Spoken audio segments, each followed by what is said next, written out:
दोस्त आज हम आप लोगों के साथ सेट नंबर 12 डिस्कस करने वाले हैं और उम्मीद करते हैं कि ये भी सेट आप लोग को बहुत ही पसंद आएगा। और आप लोग को तो पता है कि ये सेट डेली आपको सुबह के 6 बजे आप लोग को मिल रहा है, ठीक है दोस्त। और साथ ही साथ शाम में आप लोग को 7 बजे सेट मिला, यानी 2 सेट डेली आप लोग के लिए हम लोग ला रहे हैं, ठीक है दोस्त। चलिए तो स्टार्ट करते हैं हम लोग क्वेश्चन नंबर 41। कहता है निम्नलिखित में से किसको बीज पत्र कहते हैं। देखिए बीज पत्र निम्नलिखित में से किसको कहा जाता है, ठीक है। तो याद रखिए इसका राइट आंसर जो हो जाएगा आपका सी हो जाएगा। बीज पत्ती को क्या कहा जाता है, बीज पत्र कहा जाता है, ठीक है दोस्त। चलिए आगे बढ़ते क्वेश्चन नंबर नेक्स्ट। देखिए क्वेश्चन ये सब जो है रिवीजन हो चुका है, पहले भी इस तरह क्वेश्चन डिस्कस कर चुके हैं, ठीक है। तो देखिए जितना बार क्वेश्चन आपको रिपीट होगा उतना ही जल्दी आप लोग को क्या होगा वो याद हो जाएगा, ठीक है। चलिए तो आप बस यही बोलूँगा आप लोग को ज़्यादा से ज़्यादा आप लोग प्रैक्टिस क्या करें, ठीक है दोस्त। चलिए और साथ साथ एक और बस एक रिक्वेस्ट है कि जो फ्रेंड चैनल पर नए हैं चैनल को लाइक कीजिएगा और सब्सक्राइब भी कीजिएगा, ठीक है दोस्त। चलिए और साथ में बेल आइकन को प्रेस करना नहीं भूलिएगा, बस इतना आप लोग से हम चाहते हैं, ठीक है दोस्त। चलिए तो क्वेश्चन नंबर यहाँ पर 42 कहता है पौधों के ऊपरी भाग से वाष्प के रूप जल की क्षति को क्या कहते हैं। यानी पौधों के जो ऊपरी भाग से जो वाष्प के रूप में जल की जो क्षति होता है उसको क्या बोलते हैं, याद रखिए उसको वाष्पोत्सर्जन बोलते हैं। क्या बोलते हैं दोस्त, उसको वाष्पोत्सर्जन बोलते हैं, ठीक है। चलिए आगे बढ़ते क्वेश्चन नंबर यहाँ पर 43। क्वेश्चन नंबर 43 कहता है गांव में यह देखना साधारण है कि महिलाएं अनाज से भूसी कैसे निकालती हैं, ठीक है। इस विधि को क्या कहते हैं। सिंपल सा क्वेश्चन है, आम जिंदगी में जो गांव में जो देखने को मिलता है। निष्पादन तो समझ में नहीं आएगा, लेकिन यहाँ पर ब्रैकेट में जो दे रखा है फटकना जो आसानी से समझ में आ गया कि भूसा अनाज से अगर निकालना हो तो कैसे कर निकालते हैं। तो इसका राइट आंसर हो जाएगा आपका सी हो जाएगा, ठीक है। तो चलिए आगे बढ़ते क्वेश्चन नंबर 44। जीवों के संबंध में जबकि एक जीव साहचर्य से लाभ होता है और दूसरे को हानि होता है उसको क्या बोलते हैं। तो याद रखिए इसका राइट आंसर जो हो जाएगा आपका डी हो जाएगा, उसको बोलते हैं परजीविता। याद रखिएगा परजीविता में क्या होता है, एक को लाभ होता है दूसरे को क्या होता है, हानि होता है, ठीक है दोस्त। चलिए आगे बढ़ते क्वेश्चन नंबर 45। ये रहा क्वेश्चन नंबर आपका 45। क्वेश्चन 45 कहता है विशेष क्षेत्रीय प्रजातियां हैं, इसमें बताना है कौन सा ऐसा प्रजातियां जो विशेष क्षेत्रीय के हैं। याद रखिए इसका राइट आंसर जो हो जाएगा आपका डी हो जाएगा। एक क्षेत्र में पाए जाने वाली प्रजाति यानी सिर्फ एक ही क्षेत्र में पाई जाती है उसी को बोलते हैं विशेष क्षेत्रीय प्रजातियां, ठीक है दोस्त। चलिए क्वेश्चन नंबर यहाँ पर 46 कहता है निम्नलिखित में कौन वन उन्मूलन के परिणाम है। याद रखिए वन उन्मूलन का मतलब होता है पेड़ पौधों को जलाना या काटना, ठीक है दोस्त। तो इसमें क्या होता है, देखिए जितने पेड़ पौधे कटेंगे तो क्या होगा, वायुमंडल में टेम्परेचर क्या हो जाएगा, इंक्रीज होगा, नहीं बढ़ जाएगा। कार्बन डाइऑक्साइड का स्तर क्या हो जाएंगे, बढ़ेंगे। कार्बन डाइऑक्साइड किस कौन ऑब्जर्व करते हैं, पेड़ पौधे। जब पेड़ पौधे ही नहीं रहेंगे तो जाहिर सी बात है कि वायुमंडल में क्या होगा, कार्बन डाइऑक्साइड की मात्रा क्या होगा, राइज करेगा, ठीक है। और साथ ही साथ क्या होगा आपका 4 नंबर बाढ़ और सूखे जैसी प्राकृतिक आपदाओं के होने की संभावना में क्या हो जाएगा, वृद्धि हो जाएगा। तो इसका राइट आंसर देखिए यानी पहला और दूसरा और चौथा, तो इसका राइट आंसर हो जाएगा आपका सी हो जाएगा, ठीक है दोस्त। चलिए आगे बढ़ते क्वेश्चन नंबर नेक्स्ट। ये रहा क्वेश्चन नंबर आपका 44। वसा उत्तक मानव शरीर में पाए जाने वाला किस प्रकार का उत्तक है। याद रखिए इसका राइट आंसर आपका डी हो जाएगा। ये संयोजी उत्तक या इसको कनेक्टिव उत्तक भी कहा जाता है, ठीक है। चलिए आगे बढ़ते क्वेश्चन नंबर 40। देखिए जो भी क्वेश्चन बहुत बार रिवीजन हो चुका है, ठीक है दोस्त। चलिए क्वेश्चन नंबर 48 कहता है निम्नलिखित में से कौन सा युग्म ऊर्जा की इकाई, यानी इकाई का मतलब यूनिट पूछ रहा है, उसका मात्रक पूछ रहा है, इसमें से कौन सा। याद रखिए इसका राइट आंसर जो है आपका डी हो जाएगा। यानी कैलोरी और जूल जो है ऊर्जा की क्या है, यूनिट है, ठीक है। चलिए आगे बढ़ते क्वेश्चन नंबर नेक्स्ट। क्वेश्चन 49 कहता है निम्नलिखित में से कौन सा एक विषाणु जनित रोग का उदाहरण है। तो इसका राइट आंसर होगा आपका प्लेग। बाकी रोजी ओला एड्स और इबोला सब क्या विषाणु जनित रोग यानी विषाणु से होने वाले रहेंगे। अब रहा सवाल प्लेग, तो प्लेग किससे होता है, तो याद रखिए ये जीवाणु से होता है। क्या होता है दोस्त, ये जीवाणु से होता है। और एक तरह का संक्रामक रोग है जो चूहा और गिलहरी पर पाए जाने वाले पिशुओं से होता है, याद रखिएगा, ठीक है दोस्त। चलिए क्वेश्चन नंबर 50 कहता है निम्नलिखित में से किस कीट में लुसिफेरी नामक वर्णक होता है। तो याद रखिए इसका राइट आंसर जो हो जाएगा आपका सी हो जाए। जुगनू में किसमें होता है, जुगनू में होता है, ठीक है दोस्त। चलिए इसी के कारण क्या होता है, जुगनू जो होता है प्रकाश उत्पन्न करता है। लुसिफेरी नामक वर्ण के कारण क्या करता है, ये रात में क्या करता है, प्रकाश उत्पन्न करता है। दिन में भी करता है, दिन में दिखाई नहीं देता है सन के प्रकाश के कारण, ठीक है। तो चलिए आगे बढ़ते क्वेश्चन 51 कहता है मानव शरीर में की त्वचा बाह्य परत के लिए निम्नलिखित में से किस शब्द का उपयोग किया जाता है। तो इसका राइट आंसर हो जाएगा आपका सी होगा एपिडर्मिस। याद रखिए एपिडर्मिस, ठीक है। तो चलिए 2 कहता है उत्प्रेरक वे पदार्थ हैं जो, वो देखिए उत्प्रेरक यानी कैटेलिस्ट क्या होता है। तो याद रखिए इसका राइट आंसर जो है आपका बी हो जाएगा।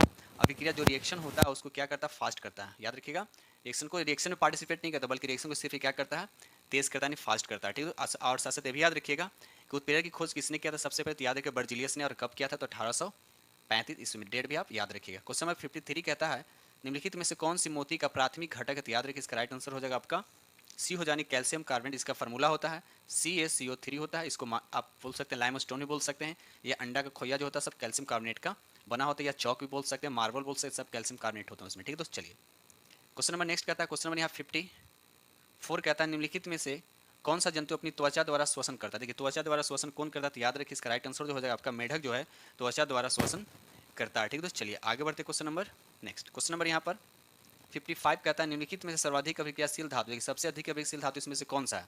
देखा जाए तो यहाँ पर क्या है, पोटासियम। पोटासियम सबसे अधिक अभिक्रियाशील होता है, इसलिए तो पोटासियम को केरोसिन में रखा जाता है। साथ साथ याद रखिए यानी सोडियम और पोटासियम दोनों को केरोसिन में रखा जाता है। तो आपको माइंड में आता होगा कि इसको केरोसिन में क्यों रखा जाता है। तो याद है केरोसिन में क्या होता है, ऑक्सीजन नहीं होता, और जैसे ही अब जाहिर सी बात जब ऑक्सीजन नहीं होता रिएक्ट नहीं करेगा, लेकिन आप इसको खुले हवा में नहीं रख सकते। जैसे ही खुले हवा में रखेंगे तो ऑक्सीजन से रिएक्ट करने के बाद मतलब जल उठ जाएगा। ठीक है, तो सबसे पूछा यहाँ पर क्या कि अब सबसे अधिक अभिक्रियाशील धातु कौन है, तो यहाँ पर पोटासियम सबसे अधिक अभिक्रियाशील धातु है। ठीक है, तो याद रखिएगा। और किस चीज़ में रखा जाता है दोनों को, तो मिट्टी के तेल या किरासन तेल बोल सकते हैं या केरोसिन बोल सकते हैं। ठीक है, चलिए क्वेश्चन नंबर 56 कहता है निम्नलिखित में से कौन सा वनों की कटाई का परिणाम नहीं था। याद रखिएगा यहाँ पर राइट आंसर आपका सी हो जाएगा। वायुमंडल में ऑक्सीजन के स्तर में वृद्धि, ऐसी बात नहीं, जब पेड़ पौधे कटेंगे तो वायुमंडल में ऑक्सीजन की मात्रा थोड़ी बढ़े बल्कि कार्बन डाइऑक्साइड की मात्रा क्या हो जाएगा, बढ़ जाएगा, क्योंकि पेड़ पौधे रहेंगे नहीं तो फिर कार्बन डाइऑक्साइड ऑब्जर्व कौन करेगा, और कार्बन डाइऑक्साइड कौन ऑब्जर्व करता है, तो पेड़ पौधे ऑब्जर्व करते हैं। और एक चीज़ और बताना चाहते हैं, 21% क्या है, ऑक्सीजन है, जिसमें से 20% जो ऑक्सीजन है ये अमेजन जंगल से मिलता है। याद रखिए, जिसको बोलते हैं अमेजन जंगल को क्या बोलते हैं, पृथ्वी का फेफड़ा भी बोला जाता है। ठीक है, पृथ्वी का फेफड़ा भी इसको बोला जाता है। 20% अकेला ये क्या करता है, ऑक्सीजन क्या करता है, बोल सकते हैं कि उत्पाद करता है या उत्पादन करता है। ठीक है, तो बाकी 1% में जो जितने अर्थ प्लांट से सभी। ठीक है, चलिए आगे बढ़ते क्वेश्चन नंबर नेक्स्ट। ये रहा क्वेश्चन नंबर आपका 57 का, निम्नलिखित में कौन सा कथन सत्य है। याद रखिए इसका राइट आंसर होगा आपका सी हो जाएगा। क्षार स्वाद में क्या होते हैं, कड़वे होते हैं, जाहिर सी बात है, और अम्ल स्वाद में क्या होते हैं, खट्टे होते हैं। और क्षार क्या करता है, लाल लिटमस पत्र को नीला कर देता है, और अम्लीय जो होता है वो नीले लिटमस पत्र को लाल करता है। तो ये चीज़ें आप लोग को याद होना चाहिए। क्वेश्चन नंबर 58 कहता है एक परमाणु में न्यूट्रॉन की संख्या किसके बराबर होती है। एक परमाणु में न्यूट्रॉन की संख्या किसके बराबर होती है। सबसे पहले देखिए द्रव्यमान संख्या को अगर हम जेड से इंडिकेट करते हैं तो द्रव्यमान संख्या क्या होता है, न्यूट्रॉन की संख्या प्लस प्रोटॉन की संख्या। तो अब देखिए आपको न्यूट्रॉन पूछा, तो जाहिर सी बात है कि द्रव्यमान संख्या में से प्रोटॉन की संख्या को माइनस करेंगे या परमाणु संख्या को माइनस करेंगे। क्यों, क्योंकि परमाणु संख्या जो होता है वो प्रोटॉन की संख्या के बराबर होता है। तो यहाँ पर राइट आंसर आपको क्या होगा, द्रव्यमान संख्या में से अगर हम परमाणु संख्या माइनस करेंगे तब जाकर न्यूट्रॉन की संख्या के वह बराबर होगा। तो इसका राइट आंसर जो हो जाएगा आपका बी हो जाएगा। ठीक है दोस्त, चलिए आगे बढ़ते क्वेश्चन नंबर नेक्स्ट। यहाँ पर पूछा प्रतिरोध का ऐसा मात्रक क्या होता है। तो याद रखिए प्रतिरोध का ऐसे मात्रक क्या होता है, ओम होता है, यानी आर इज इक्वल टू क्या होता है, भी अपॉन आई होता है। ये भी फॉर्मूला ये ओम्स के लॉ से आया। ठीक है, तो याद रखिएगा। क्वेश्चन नंबर यहाँ पर 60 कहता है एक तरल यानी जल द्वारा गैस वाष्प में परिवर्तन होने की क्रिया को क्या कहते हैं। बिल्कुल इजी क्वेश्चन पूछा, याद रखिए उसको हम बोलते हैं वाष्पीकरण कहते हैं। क्या बोलते हैं दोस्त, वाष्पीकरण कहते हैं। ठीक है, चलिए आगे बढ़ते question number next. Question number 61 कहता है गति का पहला समीकरण किसके बीच संबंध दर्शाता है। तो याद रखिए इसका राइट आंसर जो हो जाएगा आपका बी हो जाएगा, वेग और समय के बीच को दर्शाता है। ठीक है, चलिए आगे बढ़ते क्वेश्चन नंबर यहाँ पर 62 कहता है इनमें से किसने न तो बनाया जा सकता है नहीं नष्ट किया जाता है। पूछा इनमें से किसी ने तो बनाया जा सकता है और नहीं नष्ट किया जाता है। तो इसका राइट आंसर जो हो जाएगा आपका डी होगा, यानी एनर्जी जो होता है इसे क्रिएट किया जा सकता है, इसको डिस्ट्रॉय किया जाता है। याद रखिएगा एनर्जी की यूनिट क्या होता है, तो जूल होता है। ठीक है दोस्त, ये भी याद रखिएगा साथ साथ। ठीक है, चलिए आगे बढ़ते क्वेश्चन नंबर यहाँ पर 63 कहता है वृषणों से कौन से हार्मोन स्रावित होता है। वृषण जो होता है उससे कौन से हार्मोन स्रावित होते हैं। तो याद रखिएगा इसका राइट आंसर जो हो जाएगा आपका टेस्टोस्टेरोन जो होता है ये वृषणों से क्या होता है, स्रावित होता है। ठीक है दोस्त, चलिए आगे बढ़ते क्वेश्चन नंबर। इंसुलिन क्या होता है, ग्नाशय से होता है। एस्ट्रोजन जो होता है ये आपका फीमेल बोल सकते हैं। ठीक है, यानी अंडाशय से। ठीक है, तो चलिए आगे बढ़ते क्वेश्चन नंबर नेक्स्ट। ये रहा क्वेश्चन नंबर आपका 64। क्वेश्चन नंबर 64 कहता है मानव प्रजनन प्रणाली का कौन सा हिस्सा माँ के रक्त से भ्रूण को पोषण प्राप्त करने में मदद करता है। याद रखिए इसका राइट आंसर जो हो जाएगा आपका सी हो जाएगा, गर्भनाल। याद रखिएगा गर्भनाल। ठीक है दोस्त, चलिए आगे बढ़ते क्वेश्चन नंबर नेक्स्ट। ये रहा क्वेश्चन नंबर 65 कहता है जंतुओं का कौन सा समूह विशेष रूप से मुक्त रूप से रहने वाले समुद्री जीव। इसका राइट आंसर हो जाएगा आपका डी हो जाएगा, इकाइनोडर्मेटा। याद रखिए इकाइनोडर्मेटा। ठीक है दोस्त, चलिए क्वेश्चन नंबर 66 कहता है बल की परिभाषा को किसके आधार पर व्याख्यायित किया जा सकता है। तो याद रखिए न्यूटन के गति का प्रथम नियम, बल की परिभाषा की बात किया जा रहा है। ठीक है दोस्त, लेकिन अगर पूछता व्यंजन यानी एफ इज इक्वल टू जो फार्मूला होता है एम ए, इसको बल के यानी न्यूटन की गति के दूसरे नियम से इसको प्राप्त किया जाता है। ये चीज़ दोनों चीज़ आपको याद रखें। परिभाषा पूछेगा तो न्यूटन की गति का पहला नियम यूज करना है। अगर आपका पूछा कि F is equal to M जो फार्मूला जो व्यंजन प्राप्त किए जाते हैं और न्यूटन की गति के दूसरे नियम से प्राप्त किए जाते हैं। ठीक दोस्तों, इतने फैक्ट आपको याद होने चाहिए। चलिए आगे बढ़ते हैं क्वेश्चन नंबर नेक्स्ट। ये रहा क्वेश्चन नंबर आपका 67।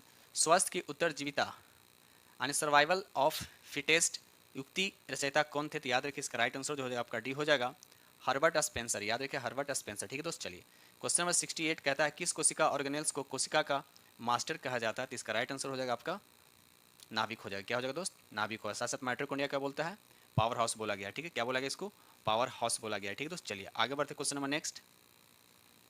ये रहा क्वेश्चन नंबर आपका 69। क्वेश्चन नंबर 69 कहता है निम्नलिखित में कौन सा कथन सही या गलत है। आपको बताना कौन सा कथन इसमें सही है या गलत है। तो यहाँ पर देखा जाए कथन आपका ए दे रखा है एक आवर्त में बाएं से दाएं चलते समय तत्वों की रासायनिक प्रतिक्रिया घटती जाती है और फिर बढ़ती जाती है। ठीक दोस्तों, कथन ए आपका क्या है, राइट है। बी कहता है आवर्ती तालिका के समूह में नीचे जाने पर गैर धातु की रासायनिक प्रतिक्रिया क्या होता है, बढ़ता जाता है। तो ये गलत बात है, यानी ए सही है बी गलत है। तो स्टेटमेंट आपका नहीं, आंसर आपका ए हो जाएगा, कथन ए सही है जबकि बी आपका क्या स्टेटमेंट गलत है। ठीक है, तो चलिए आगे बढ़ते क्वेश्चन नंबर नेक्स्ट। ये रहा क्वेश्चन नंबर आपका 70। असंतृप्त यौगिकों के दहन के दौरान देखी जाती है, क्या देखी जाती है, तो याद रखिए इसका राइट आंसर जो हो जाएगा आपका डी होगा, पीली लौ के साथ ये जलती है, यानी पीली लौ देखी जाती है। ठीक है दोस्त, चलिए क्वेश्चन नंबर 71 कहता है निम्नलिखित में से कौन सा बायोमास ऊर्जा का एक स्रोत नहीं है, ऊर्जा का एक स्रोत नहीं है, तो याद रखिए इसका राइट आंसर जो हो जाएगा परमाणु ऊर्जा। ठीक है दोस्त, चलिए क्वेश्चन नंबर 72 कहता है ऊर्जा उत्पादन के दौरान ग्लूकोज पाउरुवेट में विघटन कहाँ होता है, तो आपको बताना है इसका राइट आंसर क्या हो जाएगा, कोशिका द्रव में। याद रखिए कोशिका द्रव में। ठीक है दोस्त, चलिए आगे बढ़। क्वेश्चन नंबर 73 कहता है व्यंजन चूर्ण को जल में मिश्रित करने पर कौन सी गैस निष्कासित होता है, याद रखिए इसका राइट आंसर हो जाएगा आपका सी होगा, क्लोरीन। याद रखिएगा क्लोरीन। अब जब व्यंजन चूर्ण की बात आई इसका फॉर्मूला क्या होता है, CaOCl2, कहीं ऐसे मिलेगा लिखा हो या कहीं कहीं से मिला CaOCl, इसको ब्रैकेट में कर देगा, अब बाहर से Cl कर देगा, अब दोनों में से कोई भी याद कर सकते हैं। ठीक है दोस्त, और इससे याद रखिए व्यंजन चूर्ण से हमेशा कौन सी गैस निकलता रहता है, साथ ये भी याद रखिए क्लोरीन गैस, ऐसे भी पूछा जा सकता है। ठीक है, चलिए आगे बढ़ते क्वेश्चन नंबर 74। क्वेश्चन नंबर 74 कहता है पीतल निम्न से किससे बनी एक मिश्र धातु। सबसे पहले तो ये पता होना चाहिए कि पीतल क्या होता है, तो मिश्र धातु होता है। ठीक है, और ये इसमें कौन कौन से धातु होते हैं, तो याद रखिए इसमें तांबा और जस्ता होता है, तांबा और जस्ता। तब जब तांबा और जस्ता की बात होती है भी पता होना चाहिए कि तांबा कितना होता है, तो याद रखिए तांबा जो होता है 70% और ये जस्ता होता है 30%। ठीक है, इसी से मिलता जुलता आता है ब्रॉन्ज, जिसको कांसा बोला जाता है, क्या बोला जाता है, कांसा बोला जाता है। तो इसमें भी क्या होता है, कॉपर होता है और टीन होता है, यानी एसन होता है। तो कॉपर कितना होता है, याद रखिए कॉपर होता है 90% और टीन आपका 10% होता है। ये दोनों आपको याद रखिए, कांसा भी याद रखिएगा और पीतल भी याद रखिएगा। ठीक है दोस्त, चलिए आगे बढ़ते क्वेश्चन नंबर नेक्स्ट। ये रहा क्वेश्चन नंबर 75 कहता है स्थित ऊर्जा और गतिज ऊर्जा के जो मतलब दोनों को मिलाकर क्या बोला, उसको यांत्रिक ऊर्जा बोला जाता है। बिल्कुल इजी क्वेश्चन है। चलिए आगे बढ़ते क्वेश्चन नंबर 76 कहता है सर्वोच्च न्यायालय के मुख्य न्यायाधीश, संघ लोक सेवा आयोग के अध्यक्ष, मुख्य निर्वाचन आयुक्त एवं भारतीय नियंत्रक एवं महालेखा परीक्षक पदों की वरीयता क्रम में सबसे उच्च क्रम में कौन सा पद है, ये आपसे पूछा जा रहा है। तो याद रखिए इसका राइट आंसर हो जाएगा आपका ए हो जाएगा, सर्वोच्च न्यायालय के मुख्य न्यायाधीश। ठीक है दोस्त, चलिए आगे बढ़ते क्वेश्चन नंबर नेक्स्ट। ये रहा क्वेश्चन नंबर 77।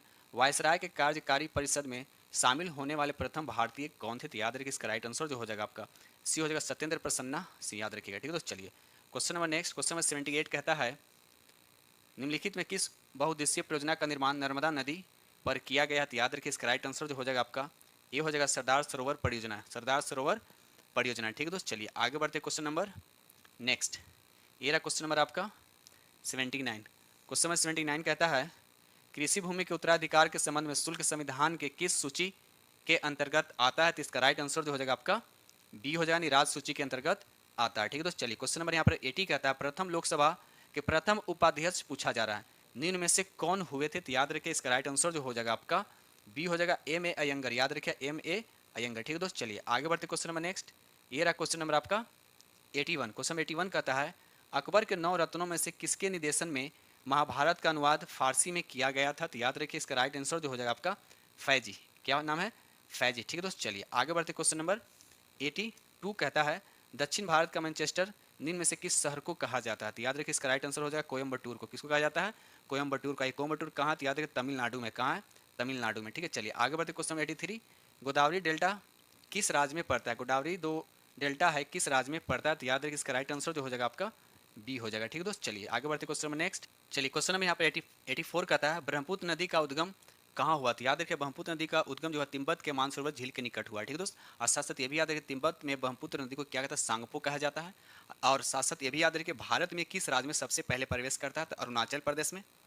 ठीक है, अरुणाचल प्रदेश में ब्रह्मपुत्र नदी को क्या कहा जाता है, दिहांग कहा जाता है। उसके बाद असम के बाद से उसका नाम ब्रह्मपुत्र पड़ता है, याद रखिएगा। ठीक है, और साथ साथ ये भी याद रखिएगा कि ब्रह्मपुत्र नदी को बांग्लादेश में जमुना के नाम से भी जाना जाता है। ठीक है, तो इस तरह से इतने फैक्ट आपको याद होने चाहिए। चलिए आगे बढ़ते question number next. Question number 85 कहता है इनमें से किस समिति का गठन बैंकिंग क्षेत्र में सुधार हेतु किया गया था, तो याद रखिए इसका राइट आंसर हो जाएगा आपका सी हो जाएगा नरसिम्हन समिति, याद रखिएगा। ठीक है दोस्त, चलिए आगे बढ़ते क्वेश्चन नंबर 86। क्वेश्चन नंबर 86 कहता है प्रार्थना समाज की स्थापना किसने की थी, तो याद रखिए इसका राइट आंसर हो जाएगा आपका डी होगा आत्माराम पांडुरंग। ठीक है दोस्त, चलिए आगे बढ़ते क्वेश्चन नंबर 87 कहता है अफ्रीकी देश नामीबिया की राजधानी निम्न में से कौन है, तो इसका राइट आंसर हो जाएगा आपका ए हो जाएगा विंड हॉक, याद रखिएगा विंड हॉक। ठीक है दोस्त, चलिए आगे बढ़ते क्वेश्चन नंबर नेक्स्ट। ये रहा क्वेश्चन नंबर आपका 88 कहता है सीज फ्राइड रेखा किन देशों के बीच की सीमा रेखा, तो याद रखिए इसका राइट आंसर जो हो जाएगा आपका सी हो जाएगा जर्मनी और फ्रांस। ठीक है दोस्त, चलिए आगे बढ़ते क्वेश्चन नंबर 89। क्वेश्चन नंबर 89 कहता है कि IDBI भारतीय औद्योगिक विकास बैंक की स्थापना कब हुई है? तो याद रखिए इसका राइट आंसर जो हो जाएगा 1964 में, यानी ऑप्शन आपका बी हो जाएगा। क्वेश्चन नंबर 90 कहता है राष्ट्रीय विकास परिषद का गठन कब? देखिए ये क्वेश्चन बहुत बार एग्जाम में पूछा गया, तो याद रखिएगा राष्ट्रीय विकास परिषद का गठन कब हुआ? तो याद रखिएगा 1952 में शासक के कितने 6 अगस्त 1952 पूरा याद रखिए। ठीक है दोस्त, चलिए आगे बढ़ते क्वेश्चन नंबर नेक्स्ट। ये रहा क्वेश्चन नंबर आपका 91। क्वेश्चन नंबर 91 कहता है महालवाड़ी भू राजस्व व्यवस्था में राजस्व निर्धारण की इकाई निम्न में से किसे माना गया? तो याद रखिए इसका राइट आंसर हो जाएगा गांव को माना गया। ठीक है दोस्त, चलिए क्वेश्चन नंबर 92 कहता है WTO का मुख्यालय कहाँ? WTO का मुख्यालय कहाँ? तो याद रखिए जिनेवा में है, यानी ऑप्शन आपका डी हो जाएगा। ठीक है, और जब WTO की बात है तो इसकी स्थापना कब हुआ था? तो याद रखिएगा 1 जनवरी, देखिए बहुत बारी क्वेश्चन डिस्कस हो चुका है, 1 जनवरी 1995 को। ठीक है दोस्त, याद रखिएगा। चलिए आगे बढ़ते question number next. Question number 93 कहता है माई प्रेसिडेंशियल ईयर्स पुस्तक के लेखक कौन है? तो याद रखिए इसका राइट आंसर जो हो जाएगा आपका सी हो जाएगा, आर वेंकट रमन। ठीक है दोस्त, आर वेंकट रमन याद रखिएगा।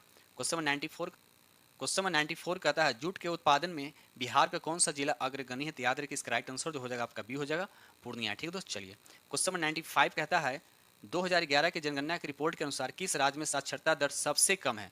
सबसे कम है, तो याद रखिए इसका राइट आंसर जो हो जाएगा आपका बिहार में। ठीक है, किस राज्य में? तो बिहार में सबसे ज़्यादा साक्षरता दर किस में है? तो याद रखिएगा केरल राज्य में है। ठीक है दोस्त, चलिए आगे बढ़ते क्वेश्चन नंबर 96 कहता है बिहार में किस स्थान पर भारतीय राष्ट्रीय कांग्रेस का 1922 का अधिवेशन हुआ था? तो याद रखिए इसका राइट आंसर जो हो जाएगा आपका सी हो जाए, गया में हुआ था। कहाँ हुआ था दोस्त? गया में हुआ था। ठीक है, और साथ साथ ये भी याद रखिए कि जब ये गया में हुआ था तो इसका अध्यक्षता कौन किया था? तो याद रखिए चित्तरंजन दास, याद रखिएगा चित्तरंजन दास। ठीक है दोस्त, चलिए और ये कौन सा अधिवेशन था? तो 38वां था। कौन सा अधिवेशन था? तो 38वां अधिवेशन था। और कहाँ हुआ था? तो गया में। कब हुआ था? तो 1922 में। और इसके अध्यक्षता कौन किए थे? तो याद रखिए चित्तरंजन दास ने। ठीक है दोस्त, तो इतने फैक्ट आपको याद होने चाहिए। अगर यही पूछता कि भारतीय राष्ट्रीय कांग्रेस का सबसे पहले कब हुआ था? तो याद रखिए 1912 में हुआ था। और कहाँ हुआ था? तो बांकीपुर पटना में, ये भी याद रखिएगा। चलिए आगे बढ़ते क्वेश्चन नंबर नेक्स्ट।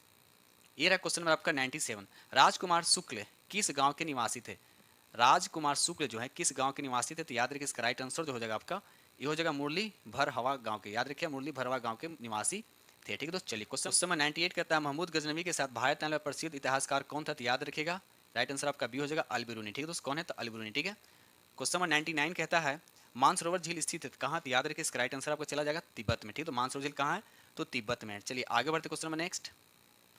ये रहा क्वेश्चन नंबर आपका 100 कहता है विश्व में सबसे बड़ा ग्रान वन निम्न में कौन सा है? तो याद रखिए इसका राइट आंसर जो हो जाएगा आपका सी हो जाएगा। ठीक है, तो चलिए आगे बढ़ते क्वेश्चन नंबर 101 कहता है निम्नलिखित में से वह कौन सा राज्य है जिसकी अंतर्राष्ट्रीय सीमा 3 देशों से मिलती है? 3 देशों से मिलती है, तो याद रखिए इसका राइट आंसर जो हो जाएगा आपका उपयुक्त में से सभी, यानी अरुणाचल प्रदेश, सिक्किम और पश्चिम बंगाल, यानी आंसर हो जाएगा आपका डी हो जाएगा। ठीक है दोस्त, चलिए आगे बढ़ते क्वेश्चन नंबर 102 कहता है संसदीय प्रकार की सरकार की एक प्रमुख विशेषता है, तो इसका राइट आंसर कौन हो जाएगा आपका डी हो जाएगा संसद के प्रति मंत्रिपरिषद का सामूहिक उत्तरदायित्व, यानी आंसर आपका डी हो जाएगा। ठीक है दोस्त, चलिए आगे बढ़ते क्वेश्चन नंबर नेक्स्ट।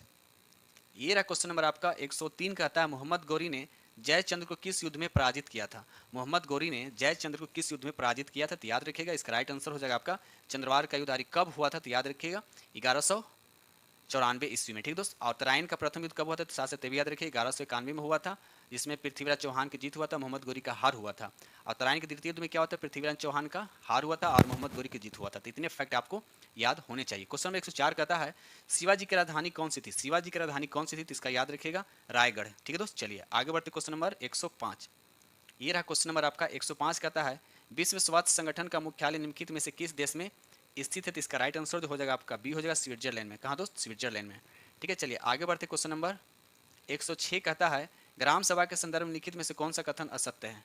ठीक है, तो इसका राइट आंसर हो जाएगा आपका डी हो जाएगा, यानी उपयुक्त में से सभी क्या है? सत्य, यानी असत्य एक भी नहीं। ठीक दोस्त, चलिए आगे बढ़ते question number next. Question number 107 कहता है बैंक दर का आशय क्या है? बैंक दर का मतलब क्या होता है? तो याद रखिए इसका राइट आंसर जो हो जाएगा आपका डी हो जाएगा केंद्रीय बैंक द्वारा ली जाने वाली आधिकारिक ब्याज दर। ठीक है दोस्त, चलिए क्वेश्चन नंबर 108 कहता है फ्रेंच ईस्ट इंडिया कंपनी की स्थापना कब हुई है? फ्रेंच ईस्ट इंडिया कंपनी की स्थापना कब हुआ? तो याद रखिए इसका राइट आंसर जो हो जाएगा आप 1664 में। याद रखिए 1664 में। ठीक है दोस्त, चलिए आगे बढ़ते क्वेश्चन नंबर नेक्स्ट। ये रहा क्वेश्चन नंबर आपका 109।